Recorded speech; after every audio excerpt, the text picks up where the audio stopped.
जय हिंद साथियों। आज की क्लास में हम लोग पढ़ने वाले हैं विशेषण को।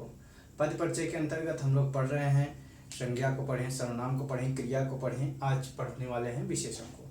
आज की क्लास से विशेषण स्टार्ट कर रहे हैं, विशेषण को पढ़ेंगे। ये इस टॉपिक से भी हमारे एग्जाम में 1-2 क्वेश्चन जरूर आते हैं।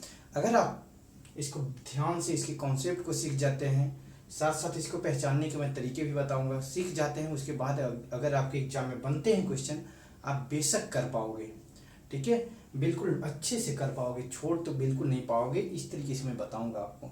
ठीक है, तो वीडियो को शुरू से लास्ट तक देखिएगा। बिल्कुल आज का सेशन बहुत ही इंपॉर्टेंट होने वाला है, बहुत ही इंपॉर्टेंट।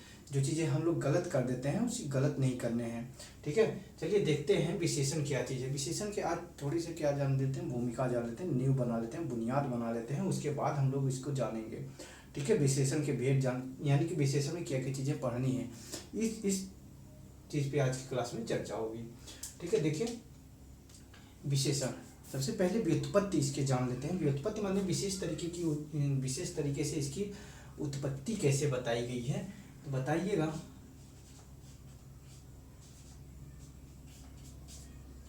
व्युत्पत्ति जो है डियर, एक क्या चीज़ है, उपसर्ग जानते हैं कि उपसर्ग जो होता है पहले जुड़ता है किसी धातु या शब्द के पहले। तो उपसर्ग ये क्या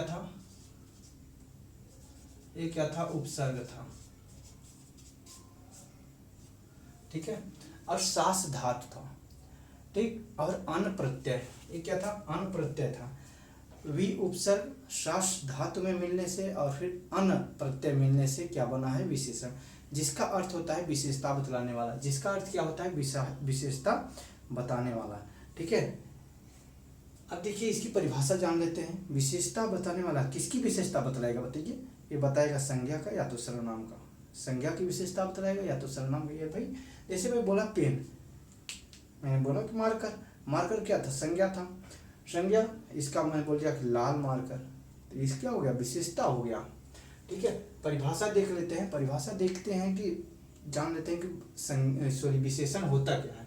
कि वे शब्द जो संज्ञा और सर्वनाम की विशेषता बतलाते हैं उन्हें विशेषण कहते हैं। क्या कहते हैं, विशेषण कहते हैं। जैसे कि वे शब्द जो संज्ञा और सर्वनाम की विशेषता बतलाते हैं उन्हीं को तो विशेषण बोलते हैं। भाई यही चीज तो हम लोग बचपन से ही पढ़ते चले आ रहे हैं।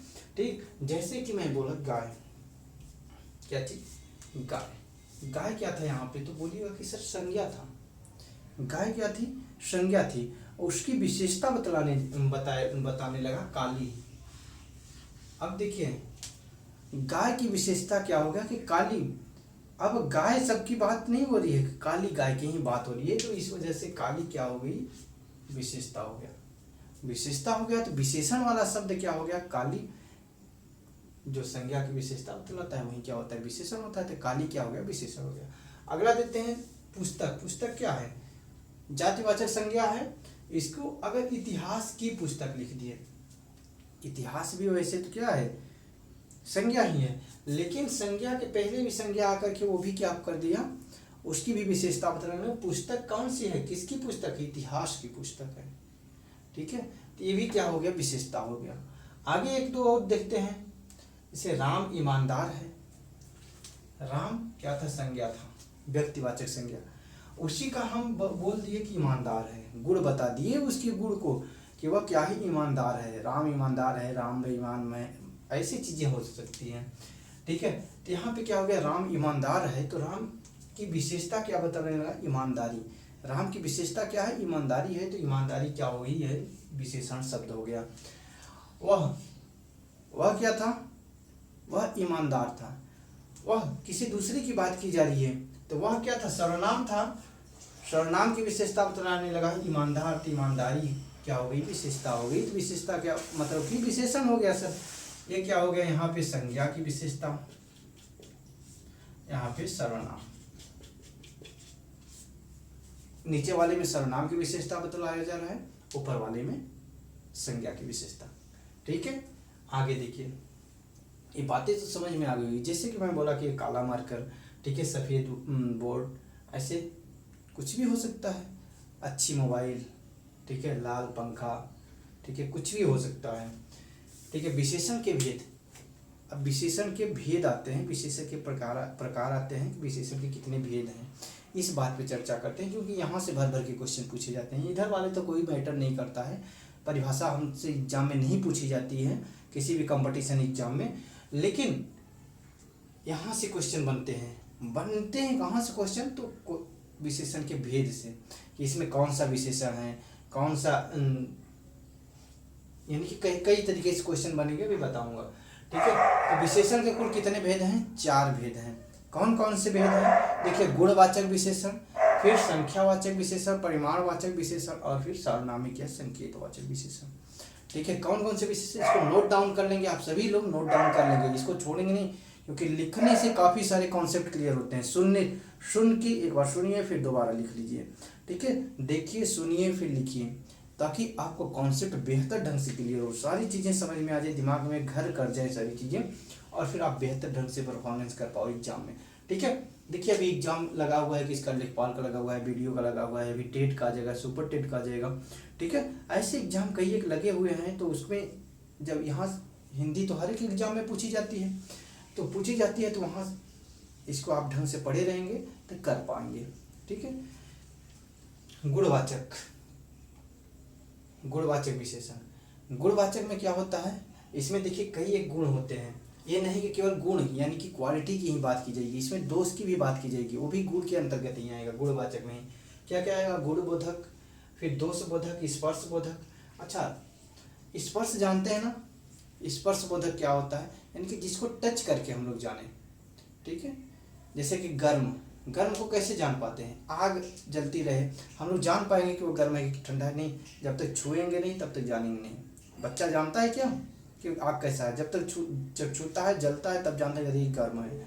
ठीक है, ठंडा बर्फ, ठीक है, और फिर खुरदरा, मुलायम, ये सब चीज़ें कैसे जान पाते हैं मुलायम है?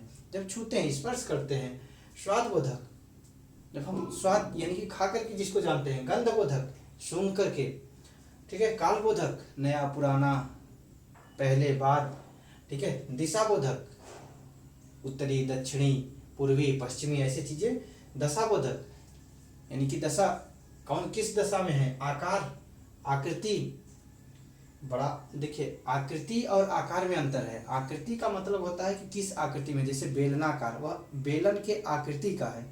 आकार में हो जाता है बड़ा आकार का, विस्तृत, छोटा, ये सब चीज़ें क्या होते हैं? आकार बोधक में आती है। आकृति का बोधक होता है कि शंकु आकार है, शंकु के आकृति का, बेलन की आकृति का, गोले की आकृति का।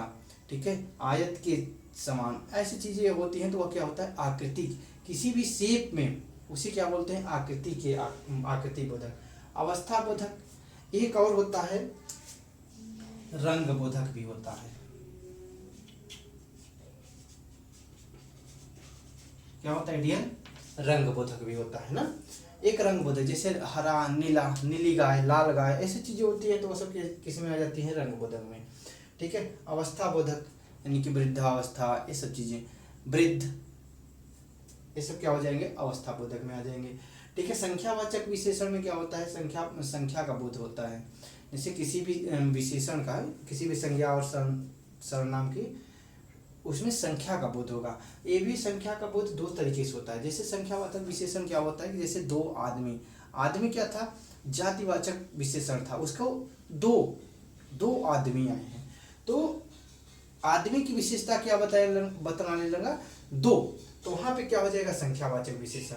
निश्चयवाचक, इसके भेद है निश्चयवाचक और अनिश्चयवाचक। ठीक है, फिर वापस से निश्चयवाचक के दो भेद किए जाते हैं, पूर्ण निश्चय और फिर अपूर्ण निश्चय। परिमाण होता है क्या है? जिसको हम लोग माप तौल सकते हैं, जिसको माप सकते हैं, नाप सकते हैं, तौल सकते हैं, वह क्या होता है? परिमाण होता है। इन दोनों में काफ़ी कन्फ्यूजन होता है। जैसे कि अभी बोल दिया जाए कि इलाहाबाद से बनारस की दूरी 125 किलोमीटर है, तो वहाँ पे हम लोग ना 125 देख करके तुरंत लगा देते हैं संख्यावाचक, लेकिन क्या वहाँ पे संख्या गिन सकते हैं क्या? नहीं, इसको क्या 125 किलोमीटर उसको मापा गया है, न कि गिना गया है। ठीक है, तो यहाँ पे क्या हो जाता है? परिमाणवाचक। काफ़ी कन्फ्यूजन होता है, हालांकि इसको हम लोग बहुत बढ़िया से पढ़ेंगे, फिर मैं पहचानने के तरीके बताऊंगा। परिमाणवाचक के भी दो भेद हैं।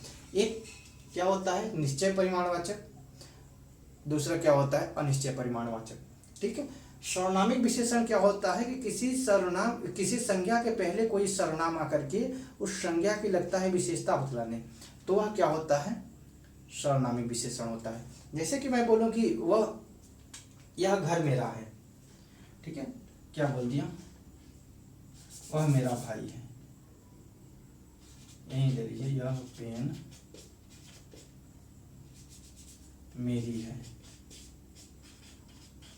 यह पेन मेरी है। अब बताइए, पेन क्या थी भाई, पेन थी संज्ञा थी, यह क्या हो गया, यह क्या हो गया, सर्वनाम है। अच्छा, पेन की विशेषता बतलाने लगा कि यही पेन क्या है, मेरी है, तो ऐसे कंडीशन में जब संज्ञा के पहले कोई भी शब्द सर्वनाम शब्द आकर के उस संज्ञा की विशेषता बतलाने लगता है तो वह क्या होता है, सर्वनामिक विशेषण होता है। बातें समझ में आ गई, यहाँ तक की सारी चीजें समझ में आ गई होगी। इसमें भी मौलिक सर्वनामिक होता है, फिर यौगिक सर्वनामिक विशेषण होता है, ठीक है। इन सब चीज़ों को हम लोग अब एक फ्लो चार्ट टाइप में आप बना लेंगे और इसको एक एक करके हम लोग बेहतर ढंग से एग्जाम्पल के साथ और क्वेश्चन के साथ करेंगे कि क्वेश्चन कैसे पूछा जा सकता है और क्वेश्चन कैसे पूछा गया है। इन सब टॉपिक पे हम लोग चर्चा करेंगे और बेहतर ढंग से समझ में आएगा, एक भी टॉपिक नहीं छूटेगा, ठीक है। और हर एक भाई, हर एक मेरे दोस्त, हर एक मेरे साथी को समझ में आ जाएगा, कोई भी छूट नहीं पाएगा कि नहीं समझ में नहीं आया सर, ठीक है।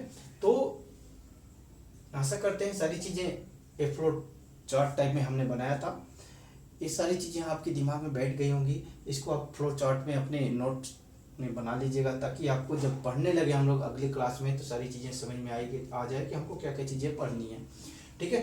तो आज के लिए इतना ही। अगर आपको वीडियो अच्छी लगी हो तो वीडियो को लाइक कर दीजिएगा, शेयर कर दीजिएगा अपने दोस्तों के पास। थैंक यू, जय हिंद साथियों।